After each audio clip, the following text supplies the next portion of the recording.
ඉතින් මේ වීඩියෝ එක බලන්න ආපු අය ආදරෙන් ආයුබෝවන් කියලා පිළිගන්නවා.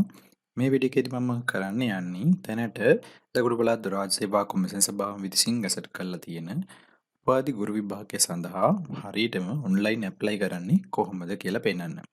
ඉතින් දැනට රාජ්‍ය සේවය මගින් තැපැල් අයදුම් පත්‍ර කැඳවන්නේ නැහැ. ඉතින් ගොඩක් වෙලාවට ඉදිරියේදී සියලුම විභාග පහේ ඔයාලට මේ විදිහට මාර්ගගත ක්‍රමයට එහෙම නැත්නම් ඔන්ලයින් විදිහට තමයි ෆිල් කරන්න වෙන්නේ. නිසා ඔයා හරියටම දැනගන්න ඕන කොහොමද මේක ෆිල් කරන්නේ වරද්දන්නේ නැතුව කොහොමද සබ්මිට් කරන්න කියලා. ඉතින් මේ වීඩියෝ එක අපි එහෙනම් පටන් ගමු. ඊට කලින් මතක් කරන්න කැමතියි මේ වගේ අධ්‍යාපනික වීඩියෝ වැදගත් වීඩියෝ බලන්න කැමති නම් අනිවාර්යයෙන්ම මගේ channel එක subscribe කරලා තියාගන්න. ඔයාගේ අදහස මොන හරි දැනගන්න දෙයක් තියෙනවා නම් වීඩියෝ අවසානයේදී පහලින් කමෙන්ට් කරන්න අමතක කරන්න එපා. හරි එහෙනම් අපි පටන් ගමු. මුලින්ම පහළ තියෙනවා වීඩියෝ එක ඩිස්ක්‍රිප්ෂන් එකේ ඔයාලට මෙන්න මෙතන ලින්ක් එක. මේ ලින්ක් එකට ඔයා එන්න ඕන. මේක තමයි ඔෆිෂියල් ලින්ක් එක. වෙනත් ලින්ක්ස් වලට ගිහලා රෙජිස්ටර් වෙන්න උත්සාහ කරන්න එපා.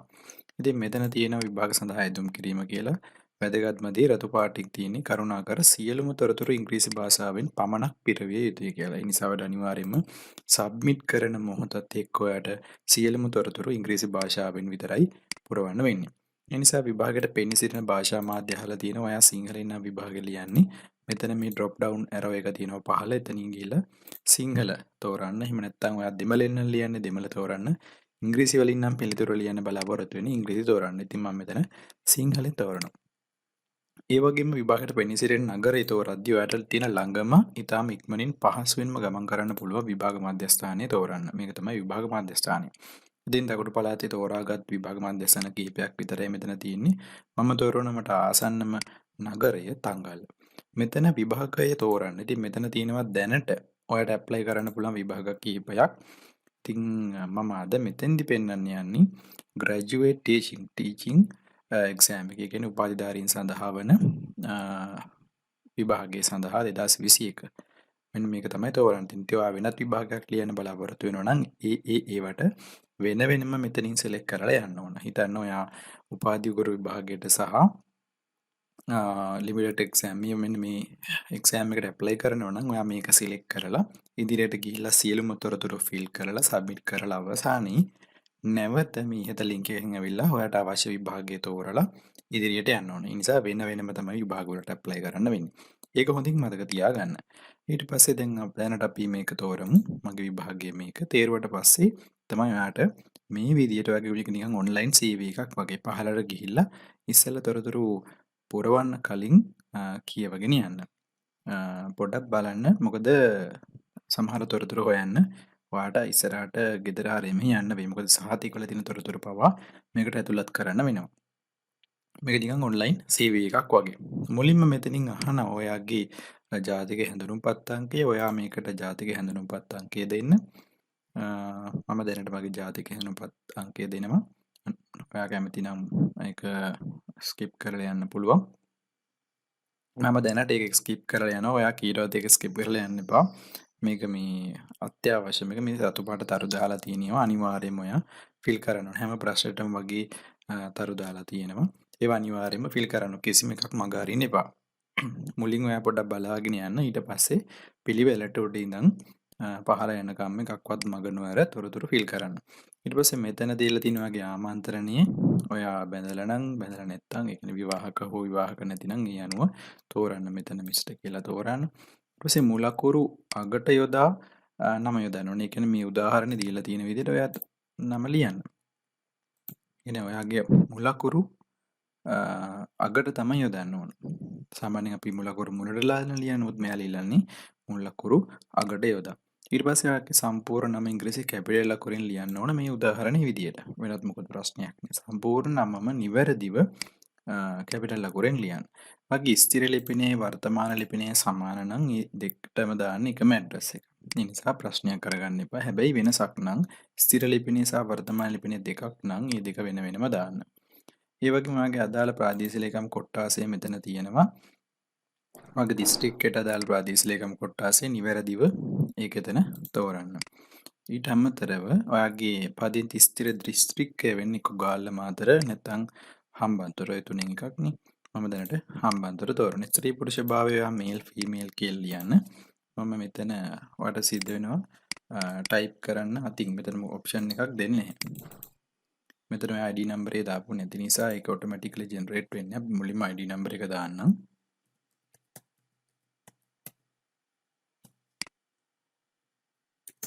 හරි ඒක දැම්මට පස්සේ මෙතනින් මම හිතන්නේ ඔටෝමැටිකලි ගන්න උපන් දිනය සහ අදාළ විස්තර හරිද ඒ නිසා ඔය අනිවාර්යෙන්ම මම දැන් වීඩියෝ එක පෙන්නන නිසා ෆිල් කරගෙන යන්නේ නැහැ මගේ තොරතුරු ඔයා මුලින්ම ID එක දැම්මට පස්සේ ඒ ටික ඔටෝමැටිකලි ගන්නේ නැත්නම් ඔයා මැනුවලි ඇඩ් කරන්න. මෙතන අහනවා ඔබ ආබාධිත පුද්ගලයෙක්ද නැද්ද කියලා තෝරන්න. ඊට අමතරව ඔයාගේ මොබයිල් නම්බර් එක මෙතන තෝරන්න. තෝරන්න මේවට හරියට ෆිල් කරන්න තියෙන්නේ. ඊපස්සේ අනිවාර්යයෙන්ම ඊමේල් ලිපිනේ නිවැරදිව ලබා ගන්න. මෙතන මගේ ඊමේල් ලිපින කිහිපයක් පෙන්නනවා. ඔයා නිවැරදිව ඔයාගේ ඊමේල් ලිපිනේ පෙන්නන්න. මෙතන හරියටම ටයිප් කරන්න දෙපාරක් බලන්න. ඊට අමතරව මෙතන ඉඳන් තියෙන්නේ ඔයාගේ සාමාන්‍ය පෙළ විභාගයේ ප්‍රතිඵල ඇතුළත් කරන්න. මම දැනට කීපයක් ඇතුළත් කරපු නිසා ඔයාලට මෙතනින් පෙන්නනවා. ඔයාලට මෙතන බලා ගන්න පුළුවන් වර්ෂය කියලා තියෙනවා. සාමාන්‍ය පෙළ ලිව්වේ 2007ද 8ද ඒ වර්ෂය ලියන්න. සාමාන්‍ය පෙළ විභාග අංකය නිවැරදිව ලියන්න. ඒක ඔයාගේ සාමාන්‍ය පෙළ සහතිකයේ තියෙනවා. ඒක බලලා හරියටම ලියන්න. ඊට පස්සේ මෙතනින් තියෙන ඔයාලා නිවැරදිව විෂයන් තෝරන්න. ඔයා කරපු විෂයන් ටික මෙතනින් එකක් තෝරන්න. ඇග්‍රිකල්චර් කියලා තෝරලා මෙතන ඔයාගේ ශ්‍රේණිය Aද Bද Cද Dද කියලා තෝරලා මෙතන ඇඩ් රිසල්ට් දුන්නම එකින් එක මේ විදියට පහළට ඇඩ් වෙනවා. ඒ නිසා ඔයාට පුළුවන් බොහොම පහසුවෙන් ඔයාගේ මේක නිකන් ඔන්ලයින් CV එකක් වගේ මෙතන නැවත වෙනත් විෂයක් තෝරන්න. අදාළට විෂයට ලබාගත් ලකුණු ග්‍රේඩ් ශ්‍රේණිය B නම් B කියලා තෝරලා මෙතන ඇඩ් රිසල්ට් බටන් එක ක්ලික් කරන්න. ක්ලික් කරාම ඔයාට පේනේවි පහළට මේ විදියට ඔයාගේ සාමාන්‍ය පෙළ ප්‍රතිඵල ටික ඇඩ් වෙනවා. ඊට පස්සේ සිද්ධ වෙනවා ඔයාලට උසස් පෙළ විභාගයේ වර්ෂය උසස් පෙළ විභාග අංකය උසස් පෙළ සහතිකයෙන් ලබා ගන්න පුළුවන් විෂය මේ විදියට තෝරන්න. ඔයා හිතන්නේ ඇප්ලයිඩ් මැත්ස් නැත්නම් බයොලොජි කරා නම් මෙතනින් මේ විෂය තෝරලා ඊට පස්සේ ශ්‍රේණිය තෝරලා ඇඩ් රිසල්ට් දෙන්න. පහළට මේ විදියට ඔයාලට ඒකත් ඇඩ් කරගන්න පුළුවන්. උසස් පෙළ විභාගයේ. ඊට පස්සේ ඔයාගේ ප්‍රොෆෙෂනල් ක්වොලිෆිකේෂන් ඒ කියන්නේ වෘත්තීය සුදුසුකම් අහනවා. මෙතන ඔයාගේ උපාධි නැත්නම් ඩිප්ලෝමා නැත්නම් වෘත්තීය සහතිකය NVQ නම් NVQ සහතිකය නම් ඩිප්ලෝමා නම් ඩිප්ලෝමා in agriculture උපාධි නම් BSc in agriculture නැත්නම් වෙනත් මොකද උපාධිය තියෙන නම හරියටම ලියන්න. ඊට පස්සේ වළංගු වන දිනය. මෙතන දැම්මට පස්සේ මෙතන ඔයාලට හරියටම තෝරන්න පුළුවන් උපාධිය වළංගු වන දිනය. ඒ කියන්නේ උපාධි සහතිකය ඔයා දැනට අතර ලබාගෙන තියෙනවා නම් උපාධි සහතිකය පිටිපස්සේ ගහලා තියෙනවා දවසක්. ඒ දවස තමයි මෙතන තෝරන්න ඕනේ. උපාධි සහතික උපාධි ප්‍රදාන උත්සවය දැනට තියලා නැත්තම් ඔයාලට යුනිවර්සිටි එකකින් ලබා ගන්න පුළුවන් නම් ඉෆෙක්ටිව් ඩේට් එකක් සාහිත්‍ය ලෙටර් එකක් ඒ කියන්නේ උපාධිය වළංගු වන දිනය සහිත ලියුමක් ඒ ලියුමේ තියෙන දිනය තමයි මෙතෙන්දී ඔයාලට තෝරන්න වෙන්නේ. ඒ කියන්නේ හිතන්න උදාහරණයක් විදිහට 2021 මෙතනින් තෝරන්න පුළුවන්. අපි 2020 ජනවාරි 14 නම් නැත්නම් පෙබරවාරි නම් මෙතනින් පහළට ගිහිල්ලා පෙබරවාරි 15 මේ විදිහට ඉෆෙක්ටිව් ඩේට් එක හරියට තෝරන්න. ඊට පස්සේ පන්තිය හෝ සාමාර්ථය කියන උපාධිය ලබා තියෙන්නේ ෆස්ට් ක්ලාස් එකක්ද නැත්නම් සෙකන්ඩ් අපර් එකක්ද ලෝවර් එකක්ද යන වගේ මෙතන නිවැරදිව සඳහන් කරන්න ඉංග්‍රීසියෙන්. සිංහලෙන් සඳහන් කරන්න එපා සාමාන්‍ය සාමාර්ථයක් කියලා. ඒ වගේම ඔයාලට බාරහන් ඇතුලේ පුළුවන් නම් GPA එකක් දාන්න. ඊට අමතරව ඔයාගේ මෙතන සඳහන් කරන්න ඔයාගේ උපාධිය ආධාර වෙන විශ්වවිද්‍යාලය එහෙම නැත්නම් ආයතනය ඒ ටික සඳහන් කරාට පස්සේ මෙතන ඇඩ් ක්වොලිෆිකේෂන් දෙන්න.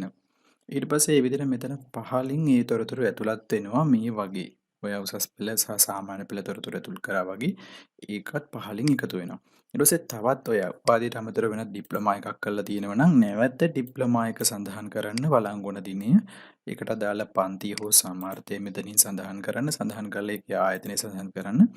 අවසානයේදී ඇඩ් ක්වොලිෆිකේෂන් කියන බටන් එක ඔබන්න. ඊට පස්සේ දෙවනි ඔයාගේ වෘත්තීය සුදුසුකමත් පහලින් එකතු වෙනවා. මෙන්න මේ වගේ. මෙතන දැන් විෂයන් තුන එකතු වුණා වගේ ඔයාගේ වෘත්තීය සුදුසුකම් තුනත් පහළට එකතු වෙනවා. ඒ වගේ ඔයාගේ සියලුම වෘත්තීය සුදුසුකම් ටික මෙතනින් එකතු කරන්න පුළුවන්. ඊට අමතරව ඔයාගේ පළපුරුද්ද. ඒ කියන්නේ ඔයා දැනට සේවය කරලා තියෙනවා. පුද්ගලික හෝ වේවා රජයේ හෝ වේවා ඔයාගේ පළපුරුද්ද තියෙනවා නම් මෙතන ආයතනයේ නම මතක තියාගන්න හැම වෙලෙම ඉංග්‍රීසියෙන් මෙතන තොරතුරු සඳහන් කරන්න. මෙතන ඔයා දැනට වැඩ කරලා තියෙන ආයතනයේ නම දරු තනතුර ඒ කියන්නේ ඔයාගේ පොසිෂන් එක ඉංග්‍රීසියෙන් සඳහන් කරන්න සේවය කළ කාල සීමාව දිනයක් විදිහට දාන අවුරුද්ද මාසය සහ දිනය කියලා දාලා ඉරි කෑල්ලක් ගහලා ඒ ටික ලියන්න. ඊට පස්සේ අංශය. මෙතන අංශය තෝරන්න පුළුවන් ප්‍රයිවට්ද සෙමි ගවර්න්මන්ට්ද ගවර්න්මන්ට්ද කියලා. ඒ විදිහට එකක් සිලෙක්ට් කරාට පස්සේ මෙතන ඇඩ් එක්ස්පීරියන්ස් දෙන්න. ඒ වගේම තවත් ආයතනයක ඔයා වැඩ කරා නම් ඒ තොරතුරුත් මෙතන මේ විදිහට ඇඩ් කරලා ඇඩ් එක්ස්පීරියන්ස් දෙන්න. ඒ වගේම ඔයා ආයතන 5ක රාජ්‍ය සේවාව හෝ ඒවා පෞද්ගලික හෝ ඒවා අර්ධ රාජ්‍ය වේවා ඒ විදිහට කීපයක් මෙතන ඇඩ් කරන්න පුළුවන්. මතක තියාගන්න ගොඩක් වැදගත් දෙයක්. ඔයා මෙතන ඇඩ් කරද්දී වගේ දැනට තියෙන පළපුරුද්ද ඒ කියන්නේ දැන් සේවය කරන එකේ සිට ඒ කියන්නේ වර්තමානයේ සිට අතීතය දක්වා ඒ කියන්නේ පරණ වෙන පිළිවෙලට ඔයා මේකේ පළපුරුදු එකතු කරන්න. එහෙම නැත්නම් පරණ එකේ සිට වර්තමානයේ මොන පිළිවෙලක් තියාගන්න රැන්ඩම්ලි අර මෙහෙම පිළිවෙලක් නැතුව මෙන්න මෙතෙන්ට තොරතුරු ඇතුළු කරන්න එපා. ඒක ගොඩක් වැදගත්. ඒක හොඳට මතක තියාගන්න. ඒ කියන්නේ ඔයා දැන් අන්තිමටම සේවය කරපු ආයතන නැත්නම් මුලින්ම සේවය කරපු ආයතනයෙන් පටන් අරගෙන දැන් සේවය කරන ආයතනයේ දක්වා මෙතන පළපුරුද්ද සඳහන් කරන්න. එහෙම නැත්නම් ඒක අනිත් පැත්ත. ඒ විදිහට මෙතන ආයතන කිහිපයක් වලට සඳහන් කරන්න පුළුවන්. ඒ ටිකත් මෙතන පහලින් එකතු වේවි. ඊට පස්සේ මෙතන තියෙනවා වැදගත්ම දේ. ඒ කියන්නේ preferred subject. ඔයා උගන්වන කැමති විෂයන් දෙකක් තෝරගන්න පුළුවන්. උපරිම විෂයන් දෙකක් තෝරගන්න පුළුවන්. මෙතනින් තමයි ඔයාලට සබ්ජෙක්ට් ටික තෝරන්න වෙන්නේ. ඔයා ඇග්‍රිකල්චර් සයන්ස් නම් ඇග්‍රිකල්චර් සයන්ස් කියලා ඇඩ් සබ්ජෙක්ට් දෙන්න. ඊට පස්සේ සයන්ස් නම් ආර්ට් නම් ඒ විදිහට විෂයන් දෙකක් විතරයි තෝරන්න වෙන්නේ.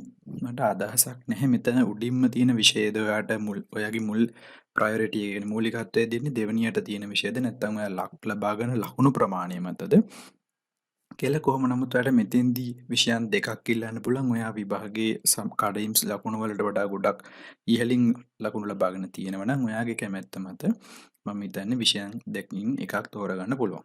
ඒ කියන්නේ ඔයගේ සුදුසුකම් මත පසුව තියෙන සම්මුඛ පරීක්ෂණයේදී ඒ ගැන තීරණය කරන්න පුළුවන්. ඊට අමතරව මෙතන තියෙනවා ඔබ සාපරාධී වරදක් සඳහා උත්සාහයකින් දඬුවම් ලබා දී තිබේද? මෙතන නැත යන්න සඳහන් කරන්න. මේ විදිහට මේ දක්වාම තොරතුරු ටික ඔයාලට ෆිල් කරගන්න පුළුවන්. සම්පූර්ණ කරන්න පුළුවන්. මෙතන තමයි තනි වැදගත්ම තැන. ඔයාලට සිද්ධ වෙන රුපියල් 1000ක මුදලක් මේ අදාළ දැන්වීමේ පරිදි ගාල්ල කොටුව ලංකා බැංකුවේ ශාඛාවට තැන්පත් කරන්න. එතන නිවැරදිව ඔයාලට ෆෝම් එක ෆිල් කරගන්න වෙනවා. මෙන්න මෙතන මම පොඩි පින්තූරයක් දාන්න. මේ පින්තූරේ තමයි නිවැරදි පින්තූරේ. මේ විදිහට ඔයාලට තොරතුරු ටික ෆිල් කරගන්න පුළුවන්. ඔයා ගෙවූ මුදල රුපියල් 1000 නිසා මෙතන රුපියල් 1000 දෙන්න. ගෙවූ බැංකු ශාඛාව ලියන්න ඕන ගෝල් කෝට් කියලා මෙතන ලියන්න ඕන. ගෝල් ෆෝට් ගාල්ල කොටුව.